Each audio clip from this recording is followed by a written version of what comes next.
Hey, welcome into Sports Bit Betting Insight today. Pauly and Teddy, Wednesday, October 18th. Big game breakdown, another doubleheader in the baseball playoffs. Also Thursday night, good game, Chiefs and the Raiders. And we'll get to the association tonight on ESPN, the T-Wolves, the new-look T-Wolves, and the Spurs. Wow, A.J. Hinch blew it yesterday. McCullers, only 81 pitches, a two-hitter going. He goes to the pen, 4-0 lead gone. The Yankees rally and win again. The series looked like it was over.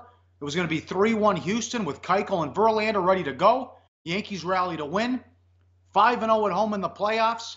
They're 18-3 in their last 21 home games. Yankees win 6-4 on other favorite cashes. Sure, and I mean Aaron Judge is a guy who you've had your little nails, you clawing at him a little bit here, Pauly. Aaron Judge was a difference maker last night in this series. You know, he'd been setting playoff strikeout records, but he sparked the rally with the homer in the 7th, sparked the rally with the double in the 8th. Aaron Judge and the collapse of the Astros bullpen were the difference makers last night. Now, Houston's not done yet. Obviously, the series is only tied 2-2. We're going to preview Game 5 later in the show. But when you talk about a team that thought they were in great position and now maybe not so much, especially a young team like the Astros that hasn't been in these spots a whole lot before, you wonder if their veneer is cracked a little bit with last night's bullpen meltdown. Dodgers 6-0 in the playoffs. We were surprised they were underdogs yesterday. Darvish was great again. Ball's moving like a wiffle ball. Cubs are hitting $160 in the series. And when it went to the Cubs bullpen, Edwards walked Darvish with the bases loaded. Everything Roberts does works. He puts Ethier in the lineup, home run. Madden goes back to Edwards, walks Darvish. Taylor's had a great series. They're doing this without Seager. Now they're throwing Wood today, trying to get the broom out, and he's 16-3. That shows you how deep this team is. Sure. But when you look at the graphic again, with the Cubs offense in this series, they have done absolutely nothing. 32 strikeouts to 15 hits. You know, their slugging percentage is .266 in this series. You can't win playoff series with a slugging percentage of .266. Hugh Darvish, I mean, it's now 5 consecutive starts for Hugh Darvish where he has been Clayton Kershaw worthy. He's not being priced in the same range as Clayton Kershaw just yet. Horrible start to the NBA season. 6 minutes in, Hayward breaks his ankle, likely done for the year. Great fight and grit out of Boston, though, down 18 without Hayward. They come back to take the lead late. Cavs don't get the money, bet up from 3.5 to 4.5. They win by 3, total bet up to 216. Never had a chance there. I still think they're going to be okay because Brown and Tatum played great. You still have Kyrie and Horford. You'll get Morris back at some point, but it's hard to see the Celtics challenging the Cavs after the horrible injury to Hayward as it happens right away in the season opener. I mean, can you, man? You're talking 6 minutes into the season. Yeah. You know, or a Celtics team who, if you're projecting preseason, Gordon Hayward, their leading scorer, probably. You know, a guy who the offense was designed around, a guy who has experience with Brad Stevens from college. I mean, it's a dream scenario for Boston with Gordon Hayward until 6 minutes into the first quarter of the first game of the season, and yet they still covered. You talk about the success that Jaylen Brown and Jason Tatum had last night. You know, Marcus Morris is out for the Celtics. Both those guys are going to have to play major minutes, but I think some of the fact that Boston looked as competitive as they did was the fact that some of the Cavs looked a little bit old. You know, Derrick Rose, Dwayne Wade, they combined to shoot 8 of 24 from the floor, more turnovers and assists in their respective Cavs debuts. Yes. How about the Rockets catching 9? They won outright at Golden State. Second straight year the Warriors have lost at home to start as big favorites. Harden had 27. CP3 only had 4 points and sat out late in the game. Now, I didn't like the trade because they gave up so much and had to gut the bench. They only played 8 guys, and we know Gordon was going to play well because he's the 6th man of the year. But Mbah Moute and Tucker were huge. 122, 121 Rockets on the road. Yeah, and I mean, you know, you look at that Rockets bench. Throw the graphic up there. You know, when you have 2 20-point scorers coming off your bench, even with a limited rotation right now, you're going to do good things. And that, of course, was a big part of the Rockets' success last year, the instant offense they had every time Mike D'Antoni went to the Pine. But, I mean, we saw it again with the Warriors. When Draymond Green isn't in the game, and he left early with a sprained knee in the third quarter, they had a 17-point lead, I think, when he got hurt, and they got outscored by 14 in the fourth. The intensity wasn't there for Golden State. We're going to have to worry about the Warriors being flat on a regular basis for the first couple months of the season. Look at the tweet from John Schulman. Quote, prior to last night, they led by 17 in the third. The Warriors had won 187 of their previous 189 games that they had led by 15 or more points. Of course, the game winner from Durant waved off after the buzzer. Rockets money line cashes. Rockets get the money, and game flies over the total. Lots of wise guy money on the under. Lots of wise guy money lost on the under in this one. NFL early week line moves. It was 17-4 going into last week. They went 2-3. A lot of money for the Falcons and Broncos, who lost outright. Saints was a winner. So were the Bears. Buccaneers got beat, as they can't stop anybody right now. This week, early money for the Bengals and the Vikings. Also, the Bears taking money again. And believe it or not, the Giants against the Seahawks. Yeah, you're seeing both New York teams taking early week money in the NFL. And again, as you mentioned, been great every week until last week. Last week went 2-3. But we'll have to see, obviously, if the longer-term trend. And then, of course, when we talk about early week significant NFL money, it's as sharp as it gets. You're not talking about small bets. You're not talking about recreational bettors who are getting involved with five-figure wagers in the NFL on Sundays and Mondays and Tuesdays.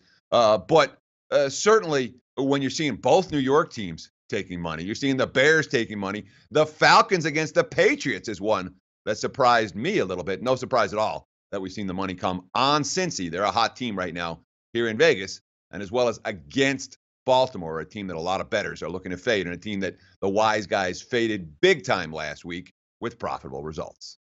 How about the Saints? That hit 6 too in some spots. That look-ahead line was Green Bay 6.5. Then with the injury, they opened it up New Orleans 4. That's hit 6 in some spots. Sure, but let's not forget that it's not just Aaron Rodgers who's hurt. The Packers also have cluster injuries on the offensive line and in the secondary, and those are two places that you don't necessarily want cluster injuries when you're facing a Saints defense that's been really good, and a Saints offense, obviously, that takes more than their fair share of shots down the field. All right, this will be a lot of fun. It's a great week of sports. Night 2 of the NBA coming up. We'll get to the T-Wolves and the Spurs, and we'll also get to the Raiders and the Chiefs. But up next, it's the MLB doubleheader. Can the Dodgers get out the broom? And who wins pivotal Game 5 in New York? Straight ahead on SportsBit. Betting Insight today on SBRPicks.com.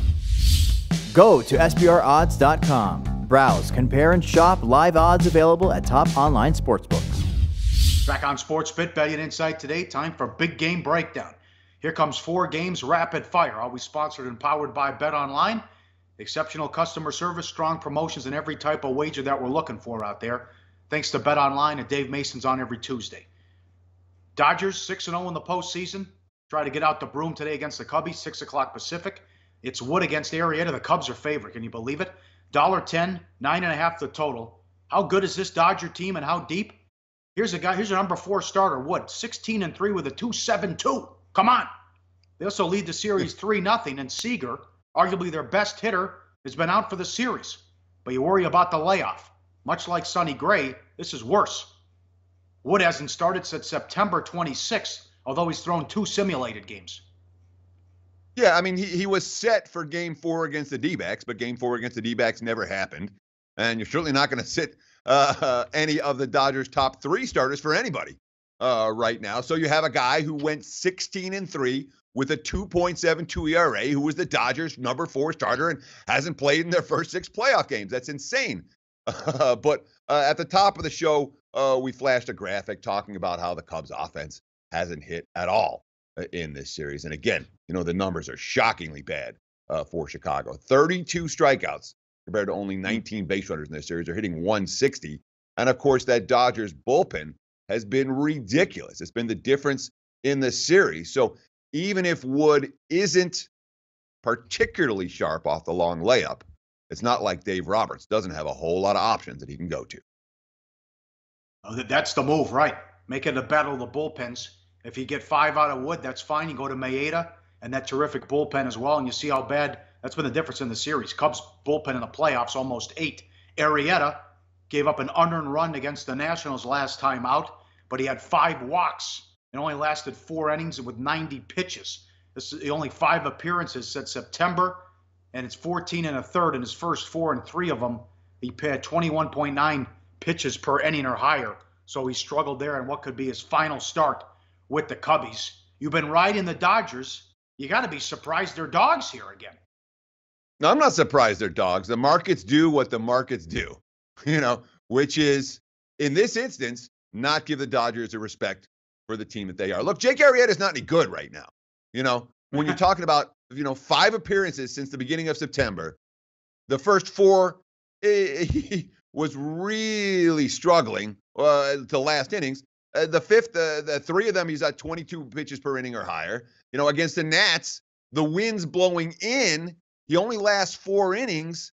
Wind's not blowing in at Wrigley today. I got my concerns about the Chicago Cubs' ability to stretch this series to game number 5. Yeah, locked in. Puig's locked in, too. Just missed a home run in the first against Hendricks.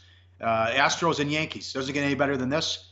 Series tied at 2. Day game, 2 o'clock Pacific. Keuchel against Tanaka. Astros $1.15, 7.5 the total. It was 2-1 to open the series. Both starters were sharp. And Tanaka, he got a big ovation even from the Houston crowd when he left. Last 3 starts, including the playoffs, 20 innings, 2 earned, 25 strikeouts, and 2 walks. Remember that great game to finish the regular season against Toronto and carried over in the playoffs. Now, something to worry about. How does Houston respond? Again, they didn't do anything with the bats. Remember that inning, they got 3 runs with 1 hit. It was a walk, a catcher's interference, and another walk, and then a bases clearing double. And how did they bounce back after the bullpen? I mean, this thing was over. It was 4-0 in the 7th. McCullers has only allowed 1 hit. They're going to be up 3-1. How do they bounce back?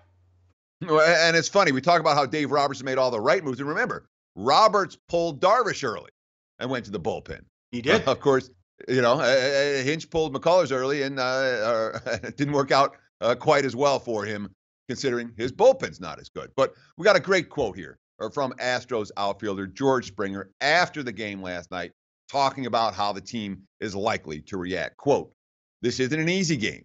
Our team understands what we have and who we are. This is a game where you have to have a short memory and stay in the present because you play a lot of games and a lot of things can happen over the span of a playoff series or 162 games. It's on to tomorrow." But, we talk about Dallas Keuchel, and here's a guy who, it has been pretty consistent. And at times this year, we said maybe it's going away, The home road splits for Keuchel were there all through the back half of the campaign. His home road splits as sharp as any pitcher in baseball. Look at the numbers. All right. Both career-wise and this season. Look at that dichotomy, a 1.5 difference. And of course, why is there a 1.5 difference from Keuchel at Minute Maid versus on the highway? It's all about the home runs allowed. Yankees big bats got going last night. That's a concern for Keuchel, especially given those splits. For what it's worth, he's been great in his career at Yankee Stadium, including the winning the play-in game in 2015. Up next, big game breakdown rolls on. The new look T-Wolves against the Spurs without Kawhi. And we'll get to the Chiefs and Raiders on SportsBit. Betting Insight today on SBRPicks.com.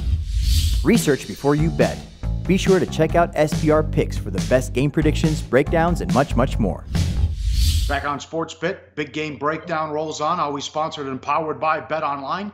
Check out the bonus page at sportsbookreview.com for the latest and best offers to open a new account today. 6:30 Pacific, Game 2 of the doubleheader on ESPN. The new look T-Wolves against the Spurs. I like the T-Wolves win total under. Well, you're asking a lot. That's an 18-win improvement if you want to cash that over bet. They're lined at 48. Spurs are 205.5 the total. No Kawhi and no Parker. Now, the T-Wolves have great young talent. This is year 3 for Thibodeau, and this is odd. You thought that they would be able to be strong defensively as they get Thibodeau. That was his calling card and his assistant in Boston and as the coach of the Bulls. It hasn't happened in the first 2 years. Always you look at this. Points per 100 possessions, because points per game doesn't account for pace. This is what you look at. 2016, they were 27th. 2017, they were 26th. Can't get stops.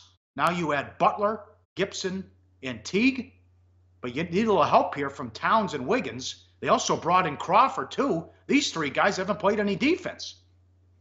Yeah, I mean, the hope for Coach Tibbs and the T-Wolves is that the veterans that you bring in, you bring in Jimmy Butler. Jimmy Butler's been a defensive mainstay as well as an offensive superstar. Gibson brings the toughness on the defensive end.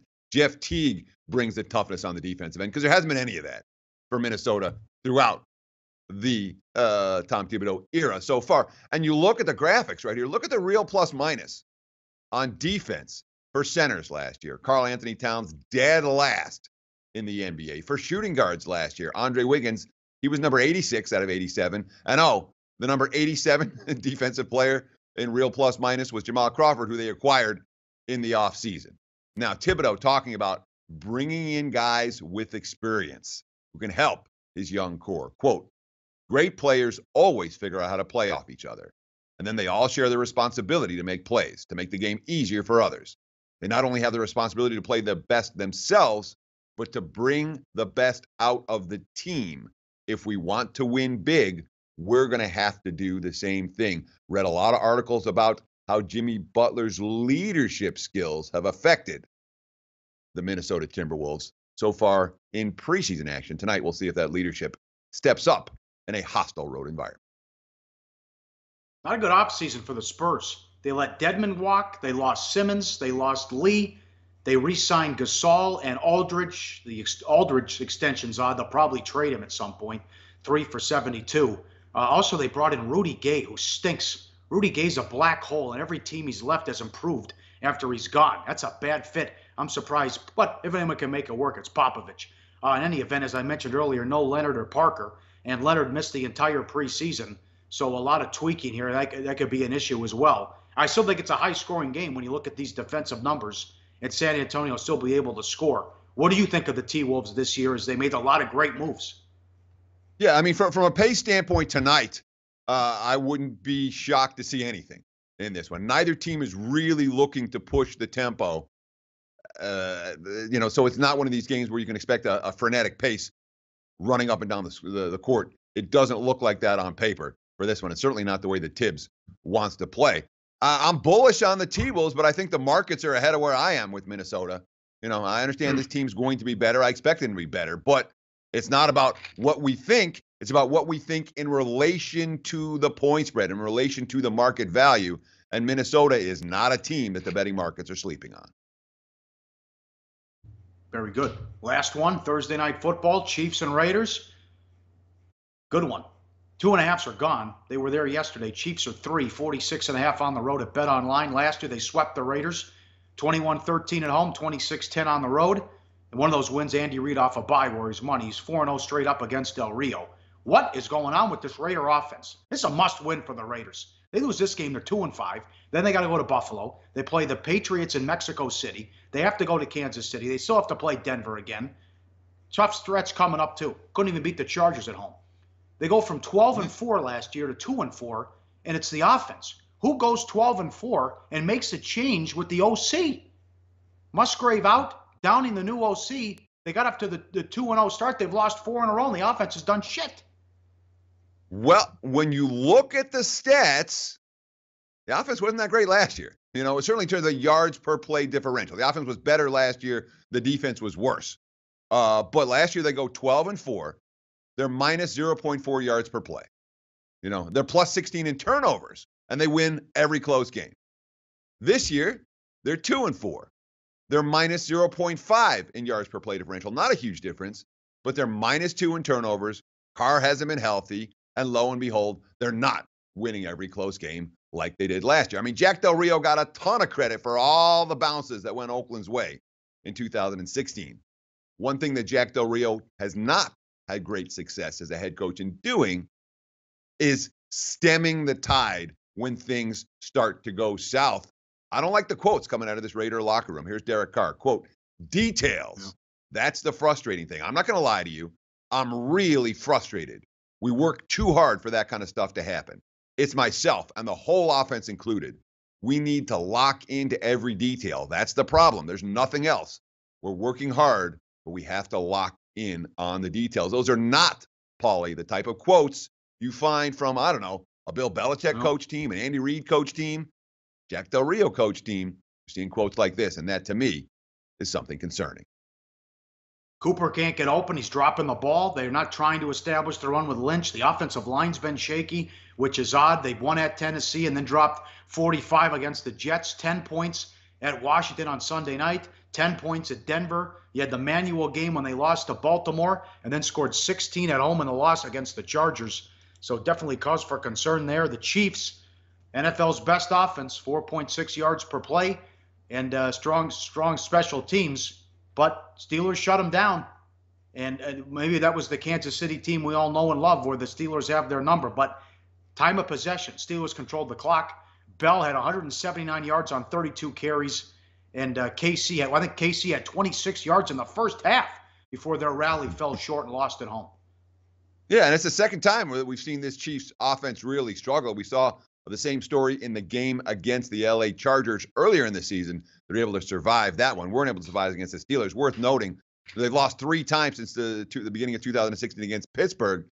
They've lost 3 times against all other teams combined during that same span. Just a minor correction, Pauly. That Chiefs with the NFL's best offense at 6.4 yards per play, not 4.6. We got it backward, but that has been a dynamic offense. But a good offense can't do anything when Alex Smith is standing on the sidelines watching the game.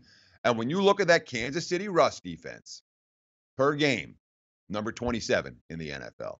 Per attempt, number 29 in the NFL, giving up just shy of 5 yards per carry. Remember, they lost Eric Berry right at the start of the season. Big guy, a safety who does a lot in run support.